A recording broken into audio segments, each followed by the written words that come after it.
கந்தா கடம்பா திருமுருகையா சிவகார்த்திகேயா மால்மருகா செந்தமிழில் திருப்புகழ் பாடி நின்றால் மனம் மிஞ்சிடும் இன்பம் விளையுதையா. சிரகிரி வேலவனை காண்கையிலே விழிவோரம் கண்ணீர் பெருகிடுமே. கந்த சஷ்டி கவச்சம் போதுவோர்க்கு கந்தன் கருணை என்றும் துணை வருமே.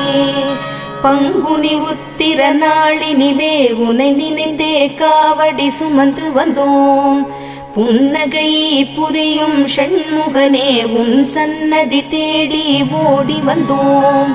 உன் பதம் பணிவது என் தவமே, என் மனதில் நிறைந்திடும் உன் முகமே. ஷண்முக பிரிய குஹ குரு சரவணனே வந்தே இன்னருளை தர வேண்டும். தென்பழனி மலையில் ஆண்டி முகம் சென்னிமலை